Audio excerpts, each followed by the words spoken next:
जय हिंद दोस्तों, आप देख रहे हैं अध्ययन केंद्र। इस वीडियो के माध्यम से अभी हम पढ़ रहे हैं लुसेंट ऑब्जेक्टिव का बुक, जिसमें हमारा चल रहा है कला और संस्कृति मीन्स आर्ट एंड कल्चर। और ये इसका 5वां एक्सरसाइज है। 4 तक हमने कंप्लीट कर लिया था। मीन्स आज हम पढ़ेंगे शास्त्रीय संगीत के घराने और शैलियाँ। पर इससे पहले अगर बता दें कि अगर आप मैथ पढ़ना चाहते हैं तो यूट्यूब पे सर्च करोगे अध्ययन केंद्र मैथ, यानी तो लिंक डिस्क्रिप्शन बॉक्स में, वहाँ से आप जा सकते हो। अभी वहाँ सगीर अहमद का मैथ का बुक चल रहा है, तो ज्वाइन कर लेना वहाँ पे। पहला प्रश्न है अभी आपका, हिंदुस्तानी संगीत का सर्वाधिक प्राचीन घराना कौन सा है? ग्वालियर घराना। ग्वालियर घराना हिंदुस्तानी संगीत का सबसे प्राचीनतम घराना है। कौन सा? ग्वालियर। हिंदुस्तानी संगीत का घराना इसमें से कौन सा घराना नहीं है? तो लखनऊ घराना नहीं होता है, लखनऊ घराना नहीं है। जबकि किराना घराना, आगरा घराना और ग्वालियर घराना। हिंदुस्तानी संगीत का घराना कौन कौन सा है? किराना घराना, आगरा घराना और ग्वालियर घराना। ध्रुपद गायकी के लिए प्रसिद्ध घराना कौन सा है जो ध्रुपद गायकी करता है? तो वह है ग्वालियर घराना। ग्वालियर घराना ध्रुपद गायकी करता है। बड़े गुलाम अली किस घराना से संबंधित हैं? यह है पटियाला घराना से। बड़े गुलाम अली ये पटियाला घराना से संबंधित है। सुप्रसिद्ध ठुमरी गायिका गिरजा देवी का संबंध किससे है? तो वो है बनारस घराना से। बनारस घराना से। प्रश्न ऐसे आएगा, गिरजा देवी का संबंध किससे है? तो वो ठुमरी गायिका थी। ठुमरी गायिका बनारस घराना से। पंडित भीमसेन जोशी हैं। पंडित भीमसेन जोशी हिंदुस्तान गायक हैं। हिंदुस्तान गायक। Option number C. गायक में ध्रुपद शैली का आरंभ किसने किया? स्वामी हरिदास ने। स्वामी हरिदास को ध्रुपद शैली का आरंभकर्ता माना जाता है। वर्तमान समय में हिंदुस्तानी संगीत की सर्वाधिक लोकप्रिय गायन शैली कौन सी है? ख्याल। ख्याल। Option number B. किस घराने को ख्याल गायकी का जन्मदाता कहा जाता है? ख्याल गायकी का जन्मदाता ग्वालियर घराना को कहा जाता है। ग्वालियर घराना। ऋतु वर्मा का संबंध किससे है? ऋतु वर्मा थी पंडवानी शैली से। पंडवानी शैली। निम्नलिखित में से कौन गजल गायकी से संबंधित नहीं है? गजल गायकी से संबंधित नहीं है हीराबाई वडोदकर। हीराबाई वडोदकर। निम्नलिखित में से कौन शास्त्रीय गायन से संबंधित है? शास्त्रीय गायन से Mallikarjun Mansur. Mallikarjun Mansur. Option number सी।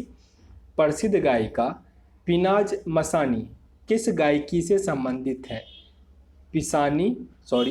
पिनाज मसानी का संबंध किससे है? गजल गायकी से। वो गजल गाती है। फिर से रिपीट करते हैं, पिनाज मसानी किस गायकी से संबंधित है? तो गजल गायकी से। ऑप्शन नंबर बी आपका सही आंसर होता। बेगम अख्तर कला किस विद्या से संबंधित है? संगीत से। बेगम अख्तर कला का संबंध किस विद्या से है? तो संगीत से। तानसेन, स्वामी हरिदास तथा बेजू बावड़ा हिंदुस्तानी संगीत शैली के किस रूप से संबंधित है जिनका प्रभाव संपूर्ण उत्तर भारत में पड़ा? तो वो ध्रुपद गाते थे। Option number C. निम्नलिखित में से कौन हिंदुस्तानी संगीत शैली का हिस्सा नहीं है? हिंदुस्तानी संगीत शैली का हिस्सा तिल्लाना नहीं है, जबकि ध्रुपद, तराना और धमार ये सब हिंदुस्तानी संगीत शैली का हिस्सा है। आंसर यहाँ पे आपका तिल्लाना बनता। Option number B. गायन के क्षेत्र में संयुक्त राष्ट्र में गायन का गौरव किन्हें प्राप्त है? ये है MS सुब्बालक्ष्मी। मीन्स गायन के क्षेत्र में संयुक्त राष्ट्र में गाना गाने का सौभाग्य किन्हें प्राप्त है? MS सुब्बालक्ष्मी। कर्नाटक संगीत का पितामह किसे कहा जाता है? यह है पुरंदरदास। पुरंदरदास। इस प्रश्न को बहुत इंपॉर्टेंट रखना, बहुत बार पूछा जाता है कि MS सुब्बालक्ष्मी संयुक्त राष्ट्र में गाना गाई थी। कर्नाटक संगीत का पितामह कौन थे? पुरंदरदास। पुरंदरदास। त्यागराज का नाम किससे संबंधित है? त्यागराज संबंधित है कर्नाटक संगीत से। कर्नाटक संगीत से। शास्त्रीय संगीत कहाँ से लिया गया है? शास्त्रीय संगीत लिया गया है सामवेद से। सामवेद। गजलों का जनक किन्हें कहा जाता है? अमीर खुसरो को। अमीर खुसरो। जरा कमेंट बॉक्स में बताना है अमीर खुसरो किसके दरबार में रहते थे? अमीर खुसरो किसके दरबारी कवि थे? पंडित जसराज ने निम्नलिखित में से किस क्षेत्र में अपनी प्रतिष्ठा स्थापित की थी? शास्त्रीय गायन में। शास्त्रीय गायन। कर्नाटक संगीत का जनक के नाम से प्रसिद्ध कौन है? संत पुरंदरदास। संत पुरंदरदास। आगे यहाँ पे सुमेलित करना है, नृत्य दिया गया है और उससे संबंधित जो गायक है उसको आपको मिलाना है। तो शास्त्रीय संगीत से संबंधित है यहाँ पे ओकारनाथ ठाकुर, बड़े गुलाम अली खां, जहीउद्दीन डगार। दूसरा आपका सुगम संगीत, ये गाती है लता मंगेशकर, हेमंत कुमार और मोहम्मद रफ़ी, ये सुगम संगीत है। लोक संगीत में तीजनबाई शारदा सिन्हा, तीजनबाई शारदा सिन्हा। और कर्नाटक संगीत में पुरंदरदास और श्यामा शास्त्री। ऑप्शन नंबर आपका यहाँ पे सही था। आगे सुमेलित करना दिया गया, संगीत दिया गया और उससे संबंधित गायन या गायक का नाम दिया गया है, आपको यहाँ पे मिलाना है। तो हिंदुस्तानी संगीत कौन गाती है? हीराबाई बड़ौडकर, हीराबाई बड़ौडकर। शास्त्रीय गायन में MS सुब्बालक्ष्मी जो यूनाइटेड नेशन में गाई थी। पनवानी शैली ऋतु वर्मा। और गज़ल गायिका के लिए मल्लिका पुखराज। फिर यहाँ पे आपको सुमेलित करना है, गायक का नाम दिया गया है मीन्स और उसका संबंध किस क्षेत्र से है वो आपको यहाँ पे मिलाना है। तो बिरजू महाराज क्या करते थे? बिरजू महाराज कत्थक। कंठे महाराज ये तबला वादक थे, कंठे महाराज तबला वादक। भीमसेन जोशी गायन। और अमजद अली खान ये सरोद, ऑप्शन नंबर ए यहाँ भी आपका सही आंसर बनता था। सॉरी, ऑप्शन नंबर सी यहाँ सही होता, ठीक ना, मैंने मिलाया सही था। आगे प्रश्न है हमारा, मीन्स नाम दिया गया है और वो किस क्षेत्र से संबंधित है, आपको सुमेलित करना है। तो अमृता शेरगिल चित्रकार से, विष्णुदास सिराली ये संगीतज्ञ थे, बेगम अख्तर ठुमरी गायिका और पन्ना लाल घोष ये बांसुरी वादक थे। ऑप्शन नंबर बी यहाँ आपका सही है। माइकल जैक्सन किससे संबंधित है? ये क्या थे? पॉप संगीत। याद रखिएगा, पॉप संगीत जो होता है उसमें जो गाना गाता है वही डांस भी करता है। तो अगर कहीं पे नर्तकी अगर दे दे पॉप संगीत और डांसर तो वो भी आप टिक कर लेना, ठीक ना, पॉप संगीतज्ञ थे। राग भैरव या राग भैरावी कब गाया जाता है? ये बहुत इंपॉर्टेंट प्रश्न है। ये गाया जाता है प्रातः काल में, याद रखना इसको। राग भैरव और राग भैरवी कब गाया जाता है? प्रातः काल में। राग देश किस पहर में गाया जाता है? रात्रि के द्वितीय पहर में राग देश गाया जाता है। संगीत के क्षेत्र में किस आविष्कार का श्रेय अमीर खुसरो को दिया जाता है? अमीर खुसरो को दिया जाता है सितार, कव्वाली गायन, राग ख्याल और राग तराना। चारों के लिए अमीर खुसरो को मीन्स इसका श्रेय दिया जाता है। संगीतकार तानसेन का संबंध किस राज दरबार से रहा है? मीन्स तानसेन किसके दरबार में मीन्स गायन करते थे? तो रीवा, ग्वालियर और मुगल तीनों दरबार में।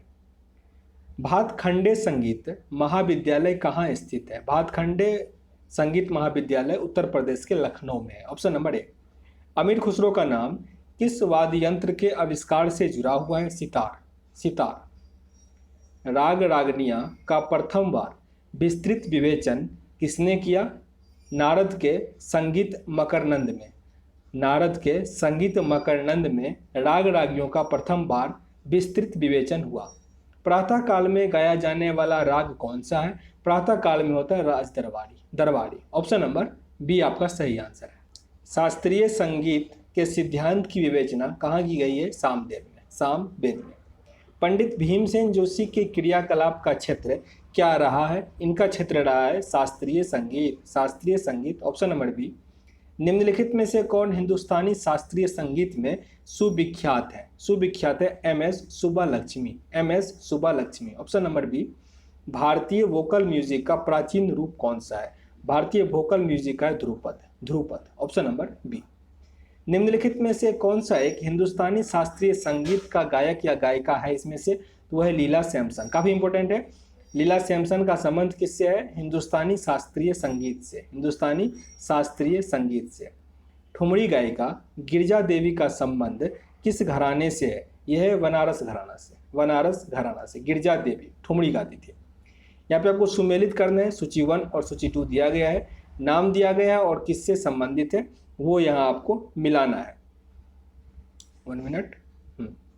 तो पंडित विष्णु दिगंबर पुलस्कर ये थे भारतीय संगीत के प्रथम राग वर्गीकरण को रूपरेखा प्रारंभ किया था। वेंकट माही वंदे मातरम गीत का संगीत लिपिबद्ध किया था। श्यामा शास्त्री ये कर्नाटक संगीत के प्रस्तावक थे और अमीर खुसरो हिंदुस्तानी संगीत के ख्याल रूप का प्रवक्ता थे। ऑप्शन नंबर डी यहाँ आपका सही था। 1 मिनट, एक क्वेश्चन और होगा, आगे भी है। यहाँ पे सूची दिया गया है, लोग मीन्स व्यक्ति का नाम है और फिर वो किस टाइप का गायन करते थे उससे ये संबंधित आपको बताना है। तो लिच्छू महाराज ये कथक करते थे, लिच्छू महाराज कथक। फयाज खान ध्रुपद, फयाज खान ध्रुपद। सिद्धेश्वरी देवी ठुमरी और तलत महमूद ये गज़ल, तलत महमूद गज़ल। याद रखना लिच्छू महाराज क्या थे, ध्रुपद से संबंधित थे। बेगम अख्तर का नाम किससे संबंधित है? बेगम अख्तर क्या करती है, शास्त्रीय गज़ल व ठुमरी, शास्त्रीय गज़ल व ठुमरी। उमाकांत और रमाकांत गुंडेचा बंधु क्या है? ये है ध्रुपद गायक, ध्रुपद गायक। Option number A. Gangubai Hangal जिसकी मृत्यु 2009 में हुई थी, वो किससे रिलेटेड थी? तो वो हिंदुस्तानी कंठ संगीत थी। तो वर्तमान में अगर कोई संगीतज्ञ मृत्यु होती है या कुछ ऐसा प्राइज मिलता है तो आपको याद करना ही होता है वो। तो स्टडी पर्पज से इतना ही क्वेश्चन आपके मीन्स से रिलेटेड था। 47 प्लस तो मैंने कंप्लीट कर लिया, एक्सरसाइज कंप्लीट हुआ। आगे है बाद यंत्र और उसके बाद वो नेक्स्ट वीडियो में कवर करेंगे। ये अगर अच्छा लगा हो, कुछ सीखने का मौका मिला हो, सेशन को जरूर लाइक कीजिएगा। चैनल पे नए हैं सब्सक्राइब भी कर लीजिएगा और अपने दोस्तों के साथ शेयर भी कीजिएगा ताकि उनको भी फायदा हो। मिलते हैं नेक्स्ट वीडियो में, तब तक के लिए जय हिंद।